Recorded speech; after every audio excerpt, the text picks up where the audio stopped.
Salut les papas, salut les parents. On se retrouve aujourd'hui avec Maître Autreno qui nous explique la convention parentale. Elle exerce à Toulon et accepte l'aide juridictionnelle. Merci à vous, Maître.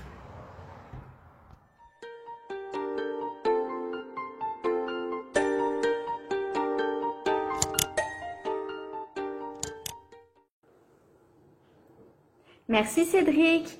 Bonjour, je me présente, donc je suis Sandrine Autreno, je suis avocate au barreau de Toulon depuis maintenant plus de 10 ans. Mes domaines d'intervention sont principalement le droit du travail et le droit de la famille. Et quand j'interviens en droit de la famille, ce que j'essaie avant tout, quand il y a des enfants, c'est de trouver un terrain d'entente entre les parents pour éviter justement d'arriver à des conflits parentaux, puisque vous le savez malheureusement, la principale victime des conflits parentaux, c'est malheureusement l'enfant. Donc il faut trouver des solutions pour justement que les parents s'entendent et mettre en place des modalités de garde sereines pour l'enfant. Donc pour ça, il existe une solution, c'est ce qu'on appelle la convention parentale. C'est prévu par l'article 373-2-7 du Code civil. Et cette convention parentale, en fait, c'est tout simplement un contrat que vous allez signer entre parents et qui va définir exactement ce que vous souhaitez pour la garde de l'enfant, la contribution, tout ce que vous souhaitez pour votre enfant en ce qui concerne l'exercice de l'autorité parentale. Donc cette convention parentale, c'est tout simplement un contrat que vous allez signer entre vous, un contrat que vous pouvez rédiger vous-même ou par l'intermédiaire de votre avocat. Et ce contrat-là va absolument tout prévoir. Il va prévoir chez qui réside l'enfant, si une résidence alternée doit être mise en place, ou si vous préférez mettre en place un droit de visite et d'hébergement. Vous n'êtes pas obligé dans ce cas-là, ce qui est bien, contrairement à ce qu'on trouve souvent dans les jugements, de mettre en place un droit de visite d'hébergement classique, c'est-à-dire une semaine sur deux, la moitié des vacances scolaires. Vous pouvez vraiment aménager à votre façon les modalités de garde, décider par exemple 4 jours chez l'un, 3 jours chez l'autre. Vous pouvez décider des horaires, vous pouvez décider de qui va chercher l'enfant, de qui va prendre en charge les frais de trajet, du tiers de confiance qui pourra éventuellement venir récupérer l'enfant. Vous pouvez décider aussi chaque année qui va fêter l'anniversaire avec l'enfant, qui va passer le 24 ou le 25 avec l'enfant, comment se passera la fête des pères, la fête des mères, etc. Vous pouvez absolument tout décider dans ce contrat. Le tout, c'est d'être d'accord sur chaque point pour pouvoir signer ce contrat et donner un consentement éclairé sur ce qui sera écrit dans ce contrat. Donc la convention parentale, elle va donc prévoir, comme je vous l'ai dit, chez qui va résider l'enfant, et elle va aussi prévoir la pension pour l'enfant. Donc, comment vous allez contribuer financièrement à la charge de l'enfant? Est-ce que vous allez partager les charges respectivement, ce qui est un peu compliqué. Donc, on conseille souvent que l'un ou l'autre des parents verse une pension qui correspond à peu près à la moitié des besoins de l'enfant si les parents ont des revenus similaires. Donc, vous allez prévoir le paiement d'une contribution régulière, mais vous pouvez aussi prévoir la prise en charge des frais exceptionnels, par exemple les frais médicaux qui ne seraient pas remboursés par la sécurité sociale, les frais d'activité sportive, les frais d'inscription dans une école particulière, etc. Vous pouvez absolument tout prévoir dans cette convention parentale et tout décider. Alors, le principal avantage, à mon sens, de cette convention parentale, c'est que déjà, ça veut dire que vous êtes d'accord, donc vous arrivez au moins à vous entendre en ce qui concerne votre enfant et vous allez éviter de vous voir imposer une décision par un juge qui finalement n'est pas dans votre foyer et même avec la meilleure volonté du monde ne peut pas savoir sur la base de simples documents ce qui est dans l'intérêt de votre enfant. Donc vous allez vraiment pouvoir tout définir. Donc cette convention parentale, lorsqu'elle est signée par les parents, elle a une valeur uniquement contractuelle, c'est-à-dire que vous engagez envers l'autre parent comme dans n'importe quel contrat avec un tiers. Donc ça a une valeur contractuelle et ça n'a pas encore de valeur de jugement. C'est quoi la différence? Ça veut dire que ça vous engage qu'entre vous, mais en cas de difficulté, vous ne pouvez pas utiliser cette convention parentale, par exemple, pour récupérer le montant de la contribution, puisque ça ne vaut pas jugement. Il faut donc faire homologuer cet accord par le juge pour que ça ait une valeur de jugement et que vous puissiez le faire exécuter par un huissier de justice, ou vous pouvez aussi l'utiliser dans le cadre d'une plainte.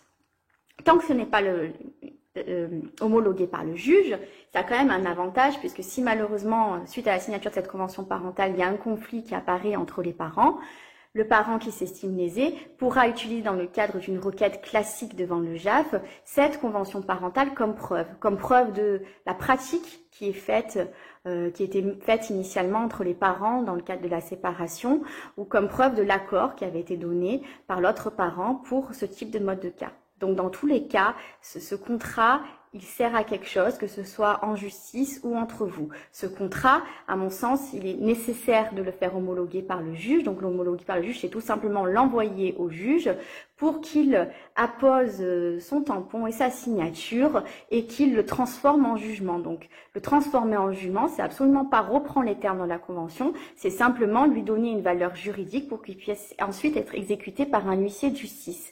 Pour qu'il soit transformé en jugement, le juge va simplement vérifier si l'intérêt de l'enfant est bien conservé dans le cadre de cette convention parentale et si il ne voit pas un vice de consentement dans le cadre de ce contrat. Donc s'il estime que on préserve bien aussi quelque part l'intérêt des parents. Donc en général, il n'y a aucune difficulté. Cette convention parentale est systématiquement homologuée si tout se passe bien et surtout si elle est rédigée par des avocats. On n'a jamais eu de difficulté. Donc l'avantage, c'est que vous évitez aussi une audience. Donc cette convention parentale, elle va s'appliquer assez rapidement. Vous n'êtes pas soumis au délai qu'on a malheureusement très long, surtout en ce moment, pour avoir une audience devant le juge d'affaires familiales.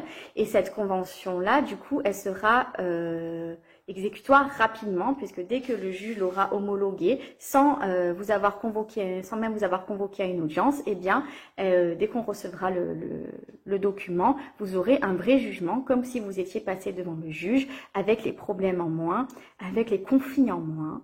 Voilà, donc c'est vraiment très très avantageux. Alors, qui peut rédiger cette convention parentale? Ben, c'est vous, tout simplement. Vous pouvez la rédiger et décider ce que vous voulez, mais vous pouvez aussi faire appel à un avocat ou à un médiateur.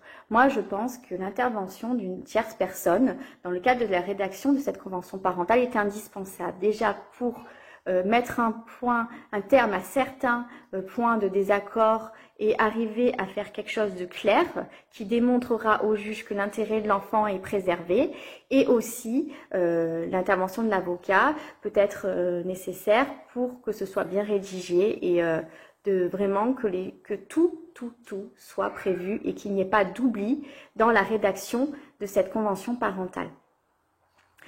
Sachez que l'intervention de l'avocat peut être prise en charge par l'aide juridictionnelle, mais si vos revenus, même s'ils ne sont pas énormes, ne rentrent pas dans le cadre de cette prise en charge de l'aide juridictionnelle, vous pouvez parfois bénéficier d'une protection juridique avec votre assurance habitation qui prend en charge ce type de procédure. Cette protection juridique, elle ne peut pas vous imposer le choix de l'avocat, donc vous pouvez très bien ensemble choisir votre avocat et demander à l'assurance de régler directement l'avocat.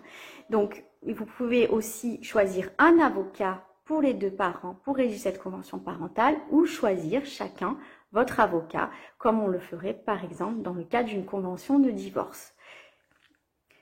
Donc voilà, donc j'en ai fini avec la convention parentale. Il faut savoir, vous pouvez l'utiliser aussi, ça j'ai oublié de vous dire, vous pouvez l'utiliser même s'il y a un conflit, parce que parfois, même quand le conflit apparaît, on arrive parfois à s'entendre entre avocats, par exemple, ou par le biais d'une médiation, et à résoudre les simples points de désaccord. Donc sachez que cette convention parentale, moi je la conseille surtout pour anticiper une séparation, quand on sait qu'on s'entend plus, qu'on va changer de domicile, eh bien, c'est bien de rédiger cette convention parentale, même si on habite encore ensemble, pour décider de ce qui va se passer ensuite, parce que là, souvent, on s'entend, on arrive à s'entendre, on veut tous les deux le mieux pour notre enfant, donc on arrive à rédiger quelque chose et à mettre ça sur papier. Donc la convention parentale, c'est bien de l'utiliser avant, en anticipant justement, pour anticiper la séparation avant qu'elle soit vraiment effective et définitive.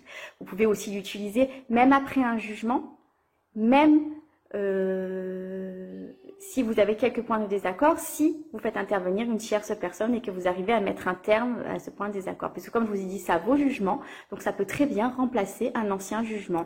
Donc c'est pas parce que vous ne vous entendez pas hier que vous pouvez pas vous entendre demain, puisque chacun des parents, ce qu'il veut avant tout, c'est préserver l'intérêt de son enfant. Donc vous pouvez, même après un conflit, décider de mettre en place une convention parentale qui remplacera du coup le jugement dès lors que vous l'aurez fait homologuer également par un juge.